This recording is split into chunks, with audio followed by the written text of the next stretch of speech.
Welcome everybody to HGC Korea's final day of the week here. It is going to be a pretty interesting one, I guess you could say, and it's a very special day as well today because today it's G-Clef's birthday. Oh, thank you. Happy birthday, G-Clef. Thanks, Wolf fan. To all the fans, to all G-Clef fans, I know you guys love me so much. But we're back. Let's go back to HGC. That was enough. 5 seconds is enough for me. We have two matches as usual. Rrr versus Mighty and coming L5. Haven't seen L5 for a while, and I wonder what they will do with the new meta. And versus Blossom, that's match number 2.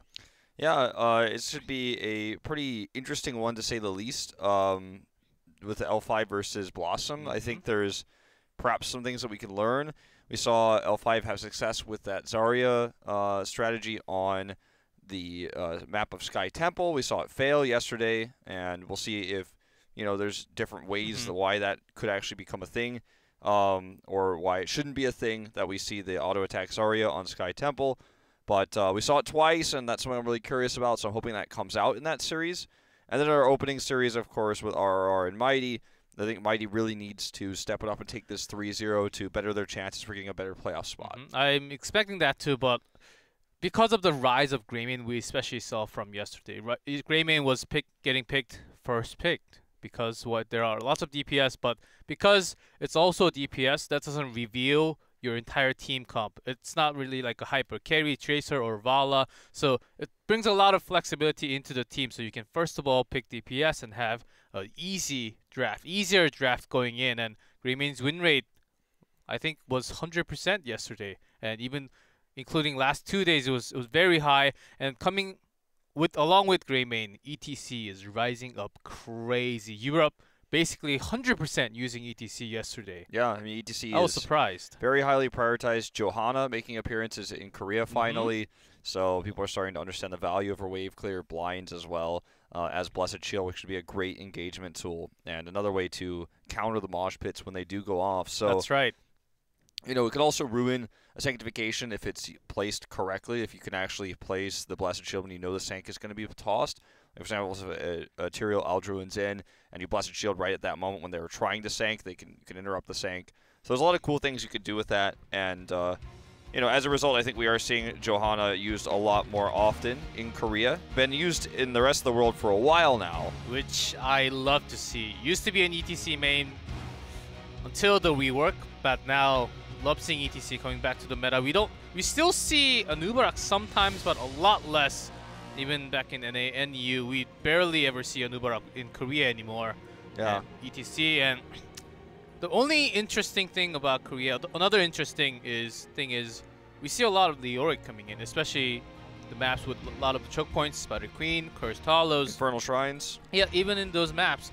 And other regions, they were the one that used to use Leoric a lot, and Korea never, ever, maybe like once a year, twice a year, Koreans did not use Leoric at all, but now they're the one using it, and NAU does not use it often.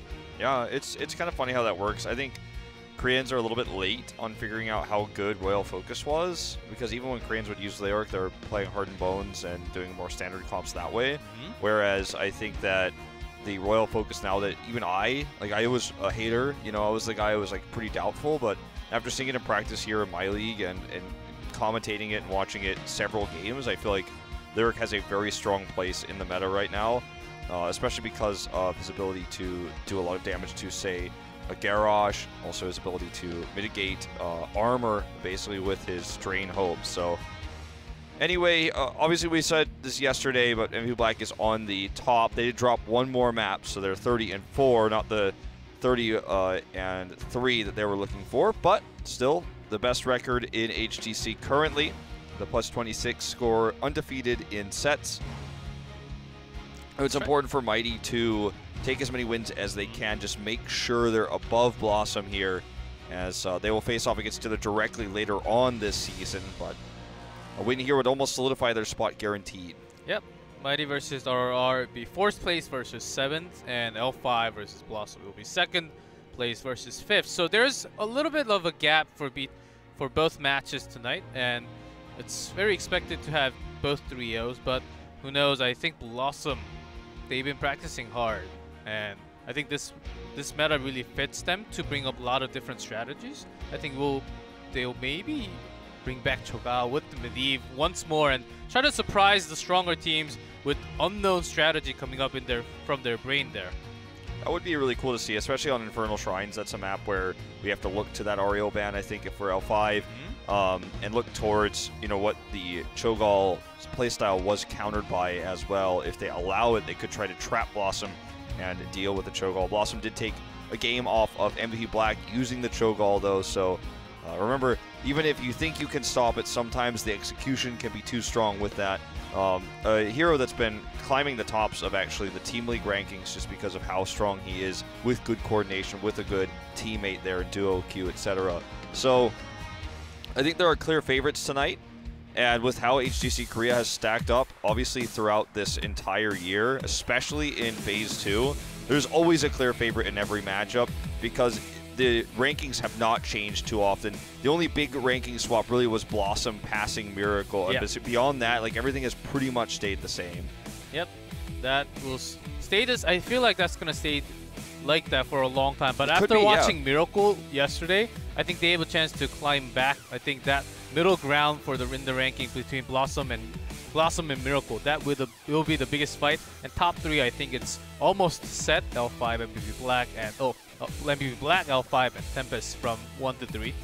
Right. And the real question going into these teams, though, is are they ready? Because Black and L5, now they have two dedicated players on the supports. We saw Sake playing 4 different types of supports, and he was good. And not just supports, healers as well. Main traditional supports, not just the Tassadar support, not the Medivh support we've talked about a few times, not the Zarya, but traditional healers. And we'll see, because it feels like after watching both MVP teams find great success with that yesterday, that might become the new meta, where it's mostly tank-oriented. Your melee, your soul laner, it needs to be a tank, not just a melee like, you know, the Malthael, which did find success yesterday. So let's see if these other teams, because we haven't seen these two teams play since that meta shift occurred yesterday, we'll see if Rrr and Mighty will be able to adapt to that meta shift very quickly. I think that's really going to be a big tell as to how much they can improve here at the latter part of this second part of Phase 2.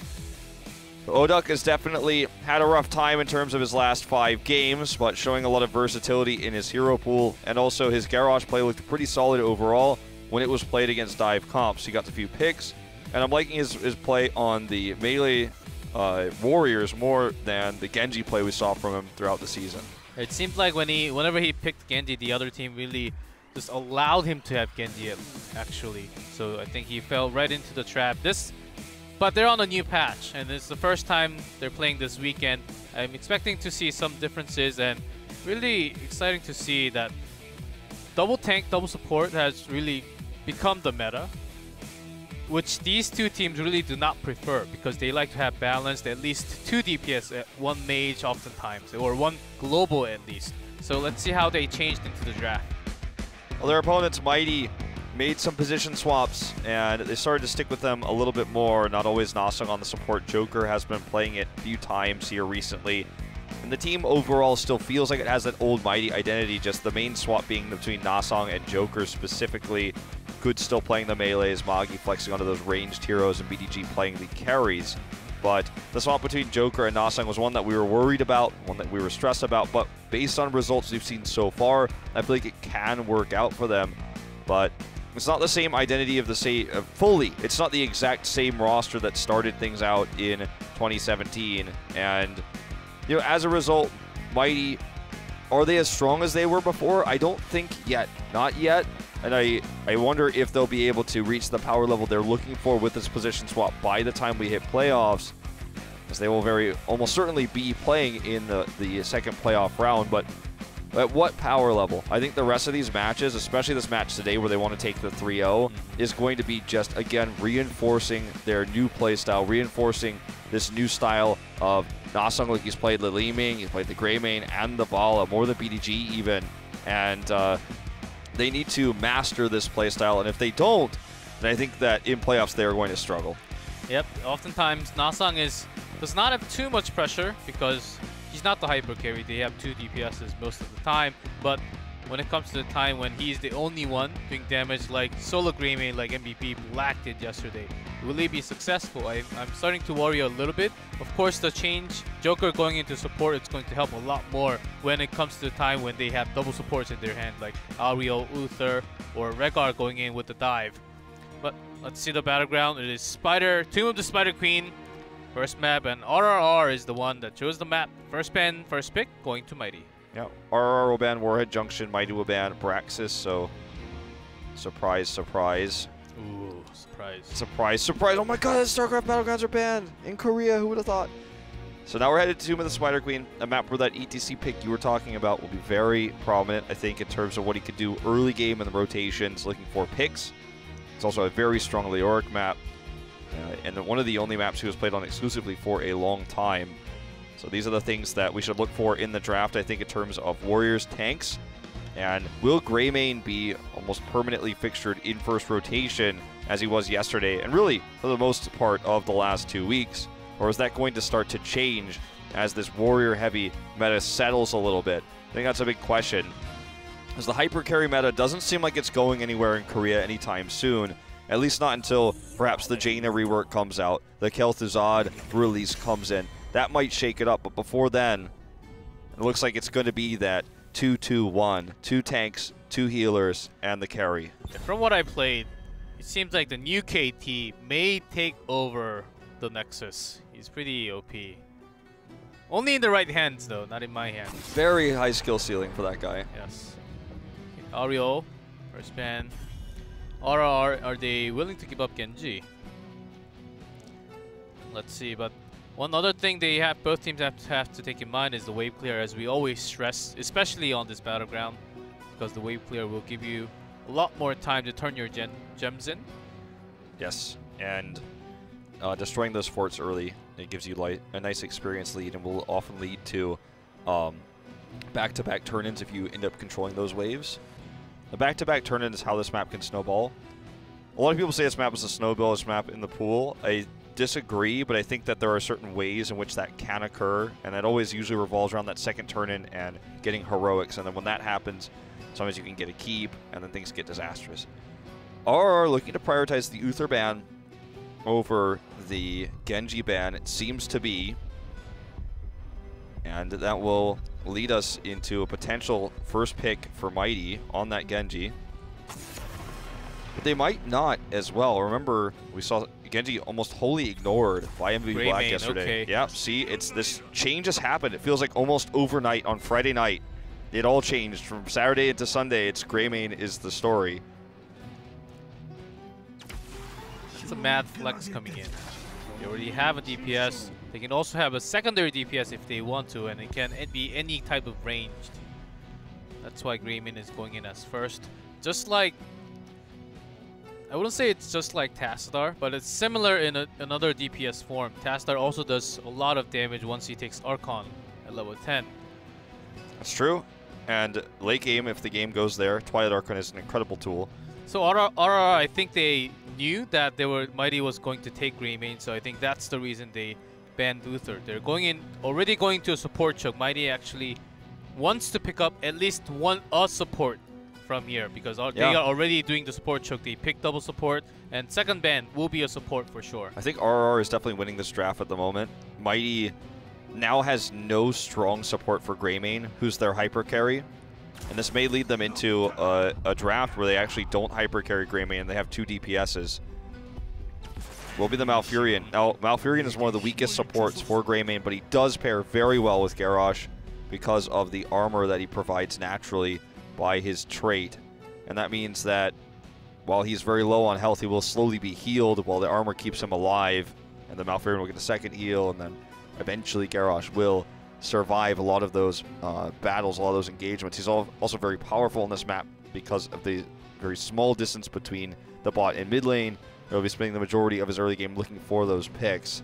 On what hero he doesn't know yet, but we'll be definitely looking for some of those in the early game. But I like the way Rrr approaches this, because there's no world in which Greymane can be hyper carried with a traditional healer that's left available that will pair with Malfurion. Karazim will be unlikely be able to make Greymane as powerful as he wants it to be. Stukov, very unlikely to make him as possible as he wants to be. Even Lucio. So there's still lots of other supports that are available, so it's hard to snipe. So they are taking some strength away from the solo lane. Mighty, of course, has a pretty good solo lane, and RRR, to this day, not yet. Oftentimes they end up losing the solo lane and the rotations, so they're taking the power away with that second ban. And Stitch is, of course, oftentimes used by Take a Look. I think that's a decent ban pairing up with Tastar later on. But what else are they going to bring in? Their favorite MSG's favorite was Greymane. It's away on the other team now, so I think they have to consider some other DPS like range. Maybe they are going to go with that Vala or even Lunara happening later on. So they take the Vala, and Johanna is now used almost exclusively, it feels like, against Greymane, and on maps where wave clear is massively important. You don't really see her on Dragonshire. So we've got the Johanna pick again. And wow, what a meta shift has occurred this week. It is actually crazy. They have great empowerment, Vala with the Tastar and the Rhaegar. And please just don't pay attention to that Johanna win rate. It's not even yet telling as to what is actually going on right now. It's just pretend like that didn't pop up, because it'll be, oh, maybe Johanna sucks. No, we're not actually able to say that yet. So now again is, what does Mighty bring with the Greymane? They're gonna try to run Karazim with this and really try to make it happen. They don't have a solo laner yet. Malthael was banned. Sonya's not runnable here. ETC or double support again, okay. But they do it with 2 DPSs, so it's neither of them will be hyper carries. And they're going to have to rely on Twilight Dream, I think, to win strong engagements. Genji has really good mobility, and with Sound Barrier, just like in Overwatch, he will be able to use his Dragon Blade to great effect. But RR has a lot of sustain, they have a lot of blinds. Well, they only have 1 blind, but it's quite good. It's going to be a multi-man blind. And remember, mechanically, Mighty is obviously the better team. No one would argue that. But in terms of the draft right now, I really like where RR has taken us. And the question is now, what do they grab as their solo laner? Honestly, Tyrael isn't even a bad idea here, I think. Yeah, if they want some more protection on Vala, because Vala has to carry. If Vala dies, everything falls apart for Triple R, so I think that's also pretty good. Will be Arthas instead, though. Okay, very solid tank, double tank lines for our RR. Very good against Greymane, very good against Genji. And what I think Mighty needs to accomplish is win the early game using Lucio for rotations for the Garrosh. The Garrosh has to be able to get picks. Very likely will be looking to get picks onto Vala, maybe even onto Arthas in the solo lane. Rhaegar, a possible target. And I like the draft of RR. Looks like they've already adapted to the new meta very quickly, understanding exactly how to deal with the first pick Greymane they very well predicted was coming. And we'll see if Mighty can make it work just the same with their mechanical skills here as we head into game number 1 on Tomb of the Spider Queen.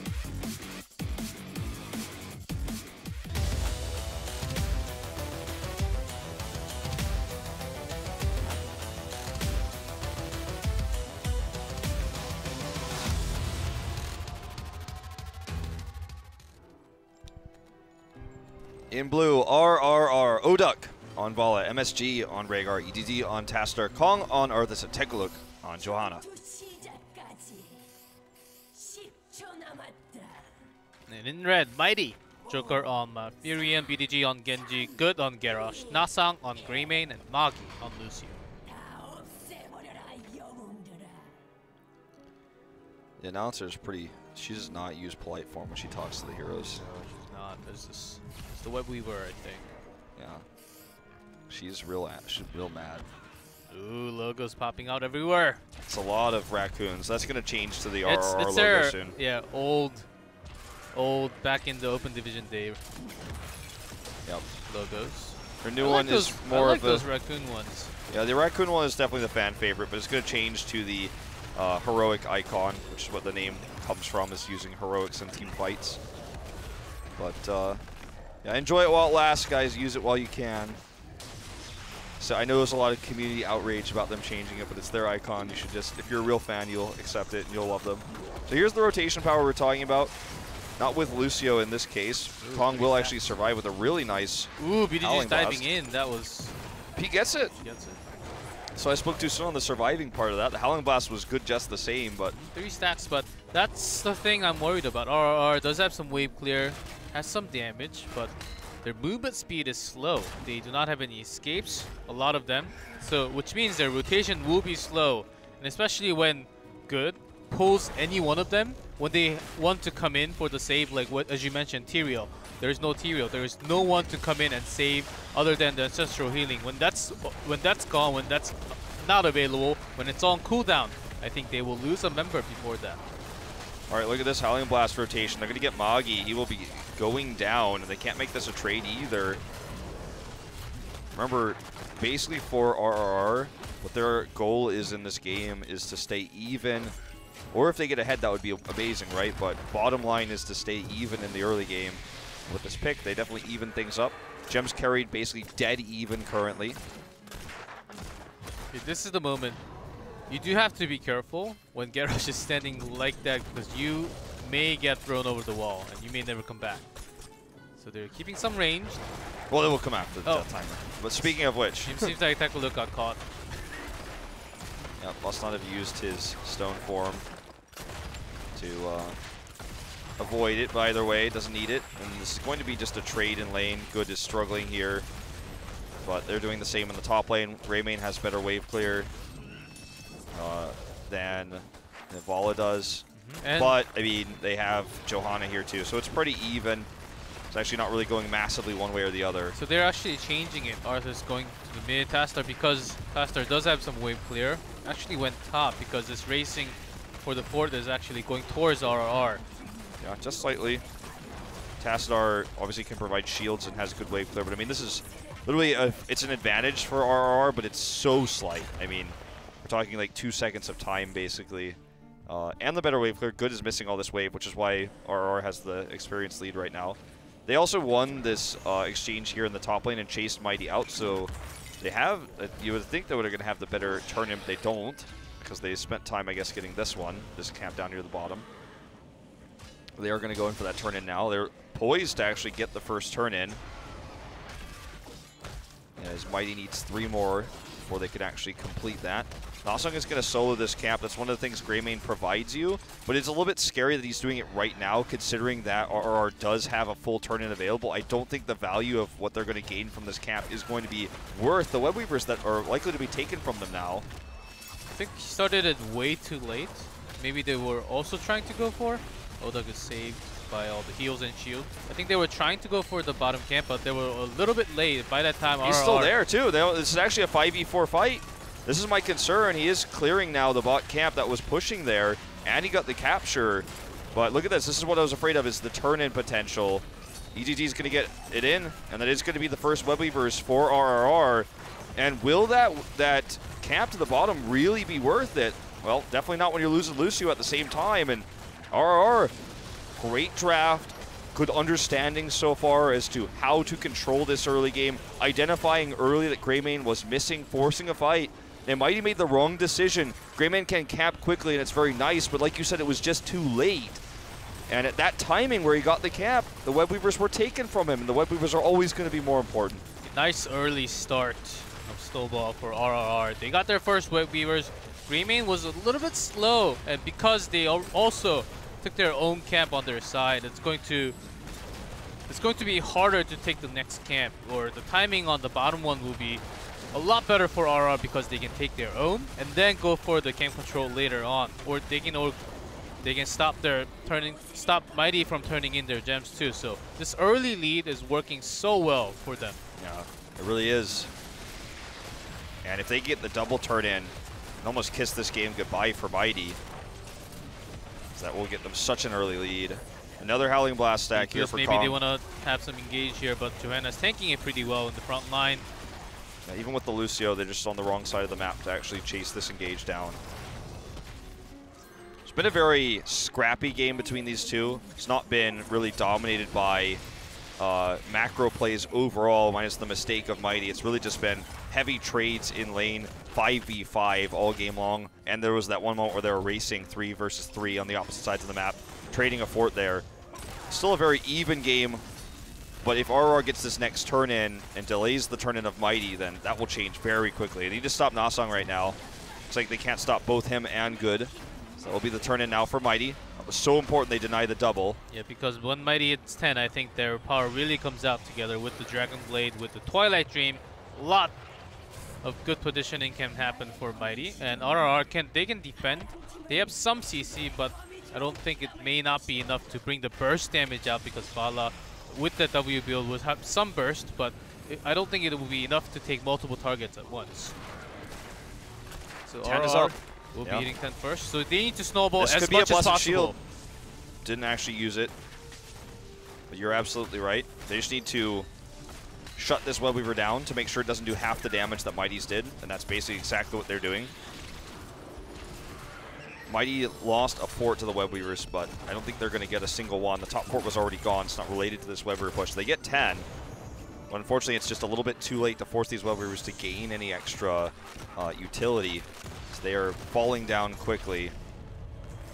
Actually, a dimensional shift already used here for EGG. Has to eat the cleanse. Okay, did not get the ground breaker onto EGC. Nicely done by shifting to the side. Yeah, and an MSG with that cleanse right on point. Sure, unfortunate they had to use it, but still well timed. They're looking to try to push this top Wave Breaker in because the fort was gone. They're trying to get this keep wall. You have to respect the idea here for Mighty. Would have been the most value they could have gotten, but they failed to get it. And this is going to give some time for RRR to grab this experience in mid lane. Okay, now is the tense moment because both members or both teams carry even gems. Good contem here, good slow. No follow-up damage. The volley wasn't here. But this fight will determine who gets the next Web Weaver and who will really start to put the pressure on either top keep wall or bot keep wall. This is not going to be force wall. Oh, look at that root.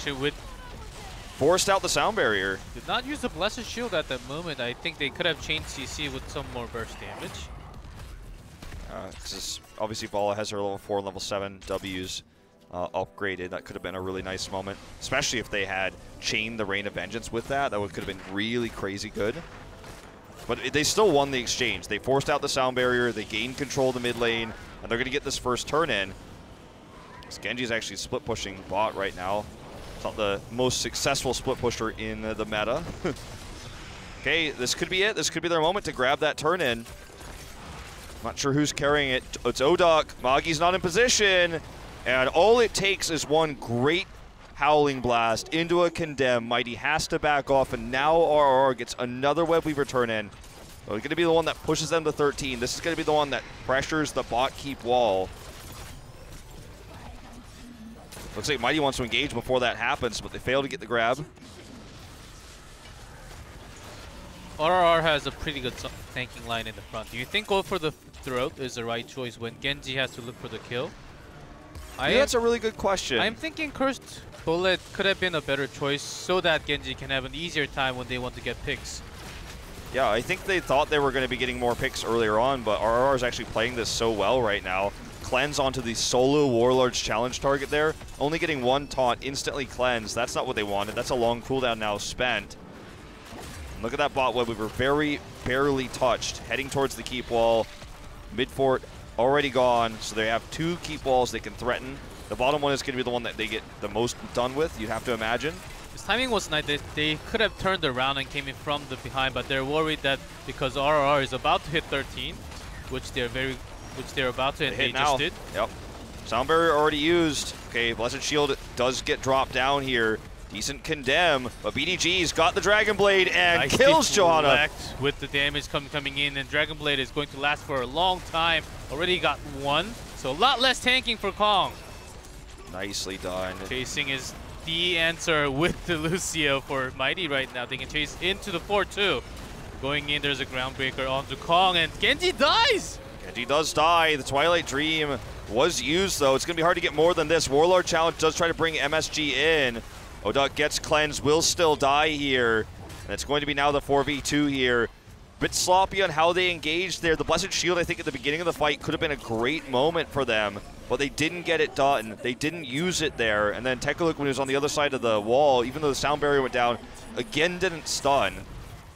And even though we were talking about the entire time, we kept highlighting it, the bot keep wall was going to take damage. It didn't. It was the keep that actually got significant damage done to it, but they didn't get a keep. Mighty gets a next web weaver phase, and that means that they might be able to themselves do more. And the top lane being open is way more important than the bot lane because it's the boss lane. It's difficult to push. It's difficult to get that far up into the map. It's very risky oftentimes, but that's often the lane where the game is ended. So Mighty has that small advantage over RRR. Bala even going for the spell armor at 13. Seems like a lot of skill damage is coming from the other side, so that's a solid choice. Now web weavers are pushing this one. They have to take care, of course, quickly. But the top one that Genji is pushing, that's the one that matters the most. Yeah, this is the one that matters. Will be going for keep if left alone. This is super important. It's a very big struggle now, because if RRR defends that one, which they have sent most of their heroes to do, then they lose the experience that the fort is going to grant to Mighty in the bot lane. And that catch-up mechanic is pushing them ahead in experience. Now they're going to hit 16 first, even though they accomplished the exact same thing that RRR did, literally. And in fact, we're behind because of how the game works and how experience works. They catch a lead from this. They want to take an advantage here. Kong already popped his R, and Good is on the other side, but Cocktail doing so much damage. He ate up a lot of healings coming out from MSG there. Okay, good route. Around now. Seems like Wrecking Ball was already used. There's a good deflect now. Does not pop the Dragon Blade. Good timing. Howling Blast was so good. Again, Kong has been very on point with those so far. It's a really nice chase here using Lucio's speed, amp it up, but not going to be able to get any more picks. But when the dust settles, when the dust clears, Mighty is ahead in experience. They get 2 forts with a later experience, so they had to take a level lead without getting kills. But because their web weaver was better timed in terms of how the game operates in experience, now RRR has to deal with that. They have to face the music. That they're behind now in structures. They have a lead on the keep in terms of that damage, but that's so insignificant compared to everything else. The 16 talent tier advantage and the gems that are now being turned in are so much more important. Yeah, double support makes so much for both sides. The sustain is real, so that's why you don't see like too big of a team fight and bursting out and killing everyone. There's lots of sustain, so most likely and oftentimes it goes both sides. But this time after what we were, both teams not really having too much, and this time this camp timing for Nasang, this one's a great one for now because RRR seems like they want to try to go pressure for the boss because they just hit 16 and there's nothing much to do right now. No. They deny this turn in. Very tense moment here with the camps pushing down for RRR. They have a slight gem lead, but it won't matter if they can't turn them in. Odok taking a ton of damage down here, in fact, too, 1v1, but it looks like he was trying to bait. BDG already used his mobility, and he gets stunned! He is down! Blessed Shield to finish him off, and that's a huge pick. This is an opportunity now for RRR to get that turn in. Such a great moment. BDG overextending a lot by himself there. Maybe he should have even popped the Dragon Blade if he really wanted the kill by himself. Got greedy. Yeah, Blessed Shield is down now. Perhaps wasn't even necessary to get that kill, but feels good when you do get it. Nasang gets slowed here. They have to back off. I think they have to let this go. There's no way they could take it and engage now with half their damage gone. With only Garrosh as their tank, and Good's nowhere even near this. They let it go. They had to. There was nothing they could do after that pick. And now RRR in a great position to get that damage keep. That small advantage they had down there will end up being a bigger one. They will have to prep the wave in order to do so. But defending this is going to be a big challenge now for Mighty. So they have to come in all the way and defend as one. See how far they are coming. Because they want to take care of this as soon as possible. So RRR knowing that Greymane gets caught, gets condemned, gets stunned. Into the fray, saved his life there. Blessed Shield now on cooldown. Still, they're going to commit to the mid one while the bot one pushes while it's taking very little damage from minions. This is always how you want to do it. When you want to get value out of a web weaver, you push the other one so that that one gets ignored by everybody, so it actually pushes to where you want it. Don't worry about the wave clear bot because it's going to naturally clear. When you're done with this one, that's when you rotate down. It's going to do a little bit of damage to this mid keep. Here's the grab here onto Kong, though. This could be a pick. Ancestral is very well done, and look at this. Good is down, and the Dragon Blade is doing very little here for BDG. Great Twilight Dream, but it was a second too late already. Garrosh down for Mighty. Seems like RRR is onto the chase. They don't even care about all the turret shots that's coming onto their faces right now, Jokers. Very low off, dies off screen too. Yep, so that's going to be another kill. This could actually start to be game. The keep is down. RR is going to retreat over here to the top lane to try to, I guess, get some maximum value out of this top web we were before, maybe then rotating to the boss. Everyone's very low, so it's a risky concept to try to take that boss right now, especially because they are pushing this, letting those death timers come back. Very scary, too, against these two DPSs when everyone's that low, but eventually they will get healed up here by Rhaegar. He's got those chain lightning heals. Oh, Greymane! Oops. This well, will be that game. actually should be game, right? Yes, and if I'm in Mighty right now, I would not be happy 20. with how good's playing Garrosh, because throwing an Arthas into our own team was not the most perfect choice because there was much more damage onto the other side, and this core is going down, and game number 1 goes to RRR. RRR, man, we called it in the draft. They had the better draft. Mighty did not get the kills in the early game they needed to. And even though they got that better experience lead, BDG made a lot of mistakes that game. Where he was positioning, where he was trying to poke, he was split pushing as Genji, which is, sure, he's got mobility so we can escape while split pushing, but you're never really going to get much value from his poor wave clear in the bot lane. He's never going to threaten you. You're never going to be like, oh god, somebody's got to deal with the Genji in the bot lane. That's never what's going to go through your head. Him getting picked, actually chasing, trying to get the kill on the Vala, I think was the start of the end of Mighty there. The toss as well from Good onto the Arthas with the good Ancestral there definitely turned it around and made it a really bad decision to grab the Arthas. Maybe they just expected the Ancestral to be late. Maybe they'd make a mistake. But you shouldn't be thinking like that when you're making a decision like that. Also, I feel like in terms of what Garrosh was able to accomplish in the early game, he didn't do enough. And those are moments where after Genji was dead, I'm like, can they deny the web we return in? Not with Garrosh. No, they can't. Like, he wasn't even in the front lines. He's like, I'm not going in there, guys. I have no escapes, and I will die. Yep, that's right. So, that's exactly how Korean feels play about Garrosh right now. He could make some game-changing moves in the front, in the beginning of the game, but in late game, he basically does not much. Does not do much. And he can save his teammates sometimes, but he's not making the cool plays where you, as a tank, oftentimes you need to initiate the fight, like ETC. There's a big play, mosh, but you can turn everything around. But Garrosh, if you can get a pick, that's nice. But if you throw a tank into your own line, not the way you want to play Garrosh. Especially on a tank that has the ability to root everyone on your team, slow everyone on your team. Yes. Lifesteal from everybody on your team. When he's like the perfect Ancestral target after all that happened. Was not the best situation there. But anyway, we're going to head into game number 2. Very likely it will be RR's map pick. And already a bit of an upset starting off the night, but it doesn't feel like one.